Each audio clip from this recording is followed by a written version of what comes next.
What's up, guys? I'm back. I know it's been some time, I think about 2 or 3 weeks since I last posted a video. I do apologize for that absence. Struggling with a few things that some of you may know about, but at the same time, I do apologize. I should not have taken time away from my outreach and the platform that I was developing. So without further ado, we are here, better late than never. And so the next video that we're going to get into today is accountability.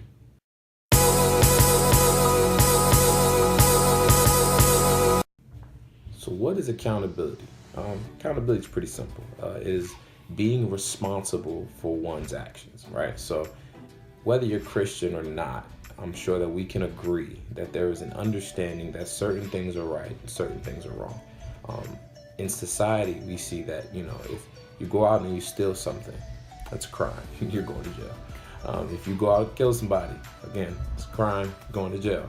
So there is a wrong action, and if you commit this wrong action, there are ramifications for that action, whether it be a consequence, whether it be you're affecting somebody else or their family, or whether it be an effect on yourself. All of these things, good and bad, they have ramifications. So that responsibility for that action before you take it is what accountability is.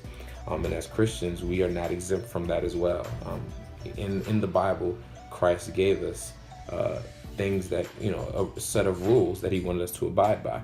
But at the same time, we have the Holy Spirit inside of us. So we should always have that, check for when we're doing something we got no business doing, that is letting us know that is wrong. So not only do we hold ourselves accountable, we should hold ourselves accountable, but being Christians, we should also be held accountable to our brothers and sisters in Christ. So whether you're Christian or not, as people, as humans, we find support, comfort, and motivation from others who are currently struggling with a similar or same struggle that we are. If you think about it, anybody, like the things that we struggle with, we sometimes like to hide those things. We don't want to let it be known or put it out there because we feel like we'll be judged or somebody will look at us, laugh at us, etc. So when we find somebody that is having the same struggle as us or a similar struggle, we find comfort in that because we know now, you can't really judge me, or your judgment won't have as much sting because you're struggling with the same thing that I am. So I can confide in you, and if you're, at a further along path in your struggle and getting past it, then I can, take advice from you and learn from you. So having somebody with that similar struggle, or someone who's already conquered the struggle which you're going through, we find comfort in, letting it be known that we're struggling with this and we need help with our struggle. So how do you find people that can help with your accountability, or how do you find accountability partners? Well, there are a few things that I think that you can look for when developing or looking for someone who could be that person that you can keep as an accountability partner. One of the first things, I believe, there has to be trust there. Obviously, as we said before, when you're struggling with something, unless you're confident enough to just come out and tell everybody, what you're struggling with, which is, a gift in and of itself. If you can do that, then that's great. But most people are not like that. So there has to be some level of trust between you and this individual, that you feel like, you can confide in them and they won't go run and tell the world your struggles. Because, as people, we don't want the whole world to know what are, our darkest secrets or what we're struggling with. And we can even hide that from the people that we're supposedly close to. So the first thing I would say is develop trust with someone on the level to where you can confide in them. They can not only take in what you're saying, but not judge you, to be able to decipher it, listen, be that person to allow you to vent, but then give their thoughtful opinion in a respectful way. If you are wrong, that, hey, just giving you my perspective. Here's where I see this, I see where you're saying with this, but here's what, I think that you're messing up. That is definitely something that you should look for in your friends or your family or the people that you have around you in your circle. So the next thing I would look for when trying to find an accountability partner would definitely be the relationship, building a relationship with someone that you already have established a relationship with, that you feel as though you can trust them. Like we said, we're trying to find somebody that we trust. Well, how do you find somebody that you trust? 9 times out of 10, it's not going to be somebody that you just met yesterday. It's going to be that person that you have that relationship with, that you built that rapport with, that y'all been through some things, some disagreements, some fights, but y'all made it through, and that's helped to form that bond. And through that bond, they have an ability to be able to speak to you and to tell you about yourself in a realness, and to let you know when you're messing up, but to also, comfort you and let you know when you're doing the things that you're supposed to be doing as well. But I don't want it to be misconstrued that this person has to be somebody that you've known for years. If you've known somebody for a longer period of time, that gives more time for the relationship to be established, right? For that bond to be formed and to make it harder to break. But at the same time, you can meet somebody and know them for a relatively short time and vibe with them, right? And y'all spirits connect. And then y'all grow close in a very short amount of time. And that person could also be an accountability partner for you. So it's not privy to or, isolated to just having years of knowing that individual, because you could have years of knowing somebody and y'all have barely even scratched the surface of really getting to know who each other are. In fact, you could be hiding from that very person. You could be hiding what you're really struggling with, and y'all not even being real with each other. So that's just something that you want to look at, having a relationship established to where you feel comfortable with sharing what your struggle is. So what does the Bible say about accountability? Actually, the Bible speaks both directly and indirectly when referencing accountability. So the first thing it says is to be quick to hear, slow to speak. So we're going to read from James 1:19 through 20. And it says, "Wherefore, my beloved brethren, let every man be swift to hear, slow to speak, slow to wrath. For the wrath of a man worketh not the righteousness of God." So pretty much, listen first before you speak and react. My dad used to always say, you have 2 ears and 1 mouth. So essentially, listen, hear first, calm yourself, and then respond. Because wrath can definitely, escalate the situation. You can have the best of intentions, and it can even be that love for that individual that brings out that emotion in you.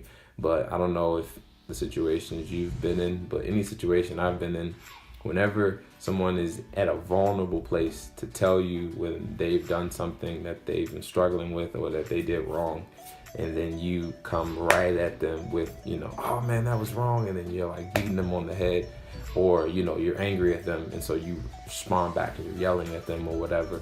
Any grown individual will obviously meet that fire with fire. They're going to come back right back at you, because now they're going to be defensive because they were in a state of vulnerability by even opening up to you about it.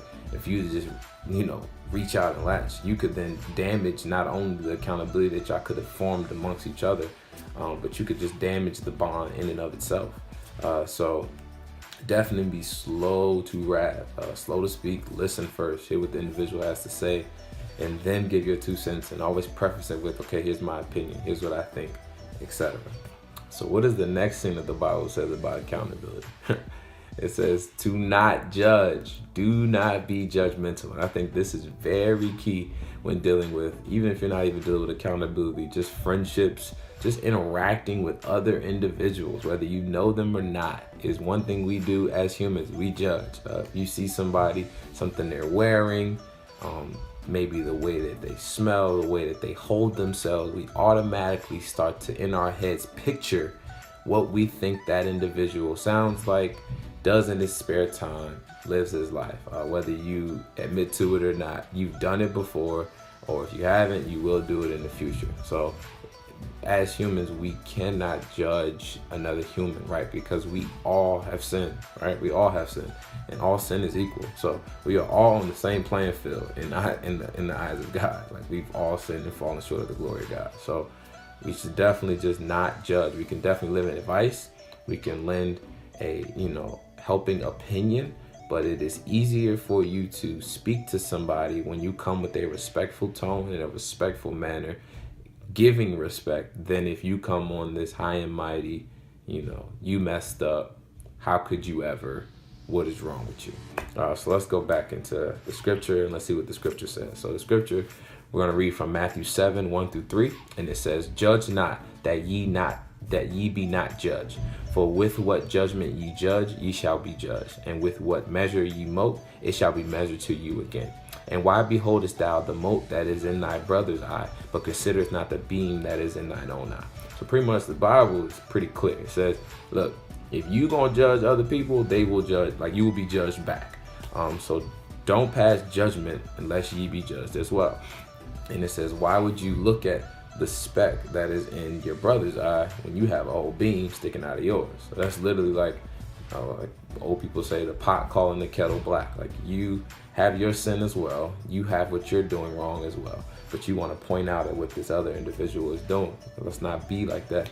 Let's not be judgmental. Let's just help each other all grow, right? Iron sharpens iron. So if I lend a helping opinion or helping advice, or you came to me at your lowest and you told me about your struggle, I'm not going to take that moment to heap more onto you. You've already probably been dealing with yourself for you to even speak about it. So what I'm going to do is to uplift you, to let you know God still loves you, let you know God still has forgiven you.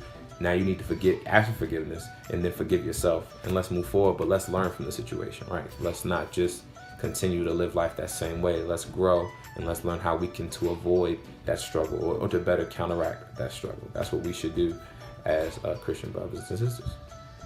And finally, what does the Bible say about accountability? Show love. Love each other. That is one of the main principles that is preached in the Bible. Is the main thing that Christ brought into the world, right? He came not to condemn the world, but to save the world. He saved it through love, right? He forgave us of our sins, mercy and grace. So show love to your companions the same way Christ loved you. So we're going to read from 1 John 4:21, and it reads, "And this commandment have we from him, that he who loveth God love his brother also." So if you love God, right? If you love our Creator, the one who saved us, the one who does everything for us, then you should love your brothers as well. He created them just like he created you. So if you love him, the Creator, you should also love the people he's put on this world for us to interact with. So when you're thinking about accountability, when somebody is struggling with something and they bring that to you, it might upset you. You might be angered by it, which you shouldn't be, but in any situation you could be angered by it. You should first think about the love that you have for that individual, right? And the love that God would bestow, right? Because we all sinned, and he bestowed love by sending his only begotten Son to save us. So after you get done with, being slow to wrath, right? Slow to speak, you're thinking about it and you're processing everything. Think about that. Think about that love, and think about how you should not be judgmental. And then allow God to show you how to respond in that situation to what is being said to you. But if you come with those three things, if you come with, not being judgmental, showing love, being slow to speak, quick to hear, slow to wrath, I think that you will be in the best situation to lend a helping hand to somebody struggling and to be that accountability partner for someone in need. So why do we need accountability? I know some of you might be asking, look, I got myself, I don't trust nobody. I don't want to have to trust anybody. I got me, it's me, it's me against the world. I got this. Well, in this world, in a social world, I would behoove you not to have a, soloed out way of dealing with things. Yes, God has always got your back. He will never leave you nor forsake you. So you will always have his companionship with any struggle that you go through. But I will give you an example. When you're struggling with something and you keep it internal, you only, you tell God, or you're struggling with it and you're praying to God for help. By doing that, you allow the devil to have his way, because it's something that's kept in secret. You haven't come out and faced it. And so he can continue to send you wave after wave of temptation because you have not addressed it to the people who may be around you or close to you. As soon as you bring it to the forefront by saying, hey, this is something that I struggle with, this is something that I'm dealing with, you have now hindered somewhat the devil's impact and reach to you. Because now when you're with those individuals who you've said that to, they will now hold you accountable, hopefully, right? That's the hope here. But they'll hold you accountable. So when they see you start to go back, hey, hold on. look, we not doing that. You know what I'm saying? We trying to be better. I remember you say you struggle with this, so we're gonna help you get through this. And now you've added to that help. So not only do you have God now, but you also have people now helping you get through this struggle. And then you might even run into somebody who's been through it, right? Who got the blueprint to get past it, you know? And then so it's always helpful to have people who can hold you accountable, having accountability partners. Is helpful in our everyday walk. So having people around you who not only love you, but will challenge you to be better in your shortcomings is powerful. Like we just said, like just having that person who can be like, hey man, look, we're going to get through this together. You know, I'm not going to judge you. I'm not here to condemn you. That ain't my job. That's all on God. You feel me? You have to present yourself before him and hold an account for everything you've done. So that ain't even for me to do. But what I can do is say, hey, I love you. Here's how we gonna get through this as a group, as a couple, as a squad, whatever. This is how we gonna push through this thing, and we gonna come out on the end stronger than we were before. Also, accountability helps to progress the bonds of trust and love with your companions, with your friends. So I have a story that deals with a group of my very close friends that we've been growing up for years together. If you've been reading my stories, you will know who these individuals are. But they're my really good friends. We grew up in church together. And, it's because we grew up together, right? All our families knew each other and were always hanging out. We were always around each other. So we started to form friendships based on, I guess, the space in which we were interacting, because we were together all the time. It just was like, yo, these are my best friends. Like, these are the people I hang with on a regular, that I see on a daily basis. These are my best friends. And so, times had not developed to where we had to go through something yet early in the relationship to kind of solidify that relationship. So when we were hit with the first big thing, right, the big debacle, the big struggle of our, friendship, obviously, well, I can definitely say I didn't handle it the best in the way that I handled the impact, and the way that, I handled my actions in the situation. And even though I was young, even still, I did not handle it the best. And so that kind of formed some distrust throughout the whole group, because each individual had their part in the, debacle, and we didn't, sit down and talk about it and air it out. So each person had an effect on it, and that kind of, forced us to split a little bit. But we still hung out every day. So imagine that you don't necessarily trust the person that you're hanging out with on a daily basis, right? On a regular basis, on a weekly basis, that you see all the time. You don't necessarily trust them. So in our group, it's crazy that little smaller groups developed. And it ain't that many of us, right? But smaller cliques developed to where I could trust one person.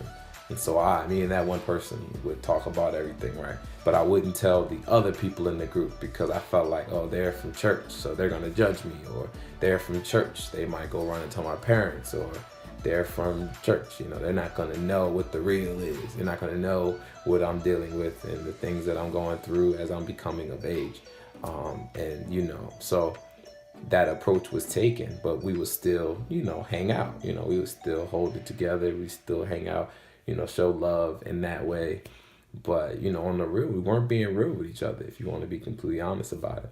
So as we started to get older, and then, I went off to college, and some of my friends went off to college, and we started to grow and become grown men.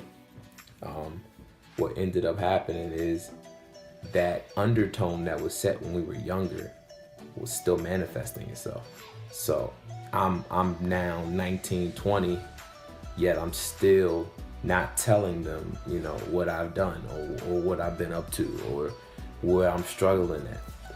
And it was funny, it never really bothered me, at least me, I can speak for me. It didn't really bother me. Like, the fact that I had these friends and I didn't tell them the things that I was really struggling with did not, bother me. It didn't affect my everyday walk, or when I came back home, And we would all hang out. It wasn't even nothing. I'm not telling them X, Y, and Z. But it wasn't like I sat there and was like, I'm not gonna tell them. It was just how I was. You just go about that's just the way the communication was. You just go about living. And so it took for one of my friends to have his moment and to have his I guess realization to fully be about the walk that we were all supposed to be about, and one of my other friends was already walking it out, right? But again, it was more so each person on their individual walk. It wasn't as a group, as a squad. We all have our individual things, but then together we can be accountable to each other. We hadn't done that part yet, so it took for my friend to sit us all down. And how do you best start that air of trusting, right? Of that air of, hey man, I trust y'all. I hope you can trust me. You sit down and talk about what you struggling with, right? In front of everybody. So, the four of us sat down and he started to talk about the things that he had been getting into, and the things that he was struggling with. Some of the things he had conquered, but like some of the things that we had gone through during those times together. And we were sitting there and it was like, man. And the first thing I felt as soon as he was speaking was, wow, that's so crazy how you were struggling with the same thing I'm struggling with. You've gone through and conquered something that I'm still struggling with. Like, think about how far I could have gotten along if I had shared that information with somebody that I'm close to, or somebody that I love and that I have respect for. It was baffling to me. So then I went next. I went and explained everything I was struggling with, the things that I still had to struggle, like I was still struggling with, and some of the things that I struggled with back at that time. And then all of my other two friends, they did the same thing. And then from that moment, after we kind of got everything out, what we really realized was, look, it was so funny. One thing that you struggle with, I struggled with before, and so I got through it. But then so what was supposed to happen was, since I got through it, God was supposed to be able to use me as you're struggling with it to help you get through it. You feel me? To make that learning curve easier. And because we didn't do that, we all had to individually get to that point, which made it longer. It's a longer process. We all got there, but it was a longer process. Could have been a lot more efficient, but we did, decide from that day on, look, we gonna be about this thing for real. We're gonna walk this faith out for real. But not only that, we're gonna now hold each other. We're gonna be accountability partners for all of us. Like, we're gonna keep each other affirmed in the word. We're gonna love on each other through the word. And if we see our brother, slacking a little bit, we're gonna pick him up. We're gonna help him get through this. We're not gonna let you just be out here just wilding and not, challenging you and not trying to make you a better individual and also a better Christian. And I feel like ever since that day, that was about a year and a half ago, maybe 2 years ago, since that moment, not only has my personal walk gone to the next level with the Lord, because of my own earnest and my own yearning, but definitely because of my brothers. But on top of that, just my relationship with them has grown to where now I don't even know if they know, but we had this group chat, and they'll send, we communicate in it, especially when we all want to link up and stuff. But then every now and then we'll just send, like, one in the group would just send like a video of a sermon that they hit, or like that they felt, this is for the group, or hey, this touched me, maybe it touched y'all. And man, it'll be like at the opportune time. Like, I'm struggling with something, me and God, it's, we had a moment, I'm upset, something happened I ain't had no business doing, and then you just get that jump or that word, and it'll just tear you apart. But at the same time, it's uplifting, because in that you have the growth. What not only, okay, you messed it up, at the same time, here's God again, like, I'm right here. I never left you. I just needed you to get your head together, and now we're gonna keep on moving. And so it's been empowering. It's been so impactful, and I feel like I've been struggling, as I said earlier, I've been struggling with some things, and I looked back at what I would have done 2 years ago, when I was going through the knee injury. I was going through different things, how my reaction to the struggle was then to how it is now. And you can see the growth. You can just see, and I still get upset, right? I still get frustrated, but you can just see the maturity level to be like, all right, God, you know what? You said you'll never leave me. You said you'll never forsake me. We in this thing, okay? I might have put us here, but we are here now. What's the next step? What can we do to just get through, to push through, to get through. I know the night might be right now, but it's not going to last always. The morning is coming. So how do I get to there? So I definitely have my brothers to thank for that, my accountability partners, for real. And it's not just them. Like, I have other ones that I've developed, but definitely want to speak on that because that's something that, relates directly to what we just talked about. So there is a warning that I want to give to people that, are, want to be accountability partners or want to go form that with your friends and your family or etc. And it comes from Galatians 6:1-2. And it says, "Brethren, if a man be overtaken in a fault, ye which are spiritual, restore such an one in the spirit of meekness, considering thyself, lest thou also be tempted. Bear ye one another's burdens, and so fulfill the law of Christ." So what that warning is look, just because you're helping someone get through their struggles, it does not mean that you are exempt from being tempted from the same struggle yourself, even if you've already conquered it. So when you lend out that hand to help, understand that the demons and the stuff that they're dealing with, and the spirits that they're dealing with, can try to tempt you and can come on you. But at the same time, the Bible then follows that up by saying, "Bear ye one another's burden." So just because there is the chance of you being tempted does not mean you then run and don't help anybody. Does not mean that you just go, you know what, hey, just because I can be tempted, I'm not gonna help nobody at all. It just means be careful and understand that if you're struggling with something, maybe, if you've had a personal struggle with something, maybe you shouldn't, help in that respect, or maybe you should point them into another direction. But there will be burdens and struggles that you can help with, right? Because you've had your experiences and you've had things that you've gone through in your life. And in those things, hopefully you've conquered them, and you can definitely lend a helping hand and definitely be that accountability partner for your friend. So that's just something to think about. Just be careful, because no one is exempt from being tried and tested. We will all be tried and tested until the day we die. So something to think about. So let's recap what we went through today. First thing first, accountability is important. It's something that you should look to establish, whether it be with your friends, your family, somebody in your church home, a minister, a pastor, etc. Someone with more mature establishment in the faith. Somebody. Go get your accountability person that can help you in your walk. So find your partners, someone that you trust, that you can develop that friendship with, right? That relationship, that rapport. Don't be quick to judge, slow to speak, quick to listen first, and slow to wrath. Listen to what the person has done or is telling you. Understand that they're at a vulnerable state by even telling you, and respond in love. Respond in, hey, you might have messed up, but we're going to get through this together.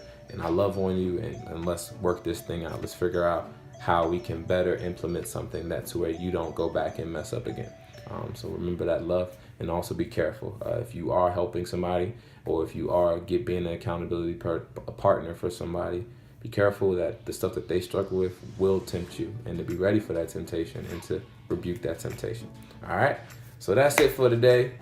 Again, I want to apologize for my absence. I'm definitely gonna be more in tune to hit you with more material, because I definitely want to grow the platform. It's been growing, but I want to hit you with more material, and I have some things in the works that we're going to be pushing into. So definitely stay tuned, subscribe, like and share. Doesn't take much to like and share, and definitely support the movement. I'll definitely put the links to all the social media and aspects down below, if not in the video itself. All right, I love y'all. Stay blessed and have a good week.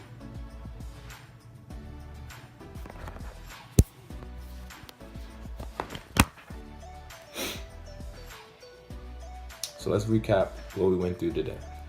First thing first, accountability is important. It's something that you should look to establish, whether it be with your friends, your family, somebody in your church home, a minister, a pastor, etc. Someone with more mature establishment in the faith. Somebody.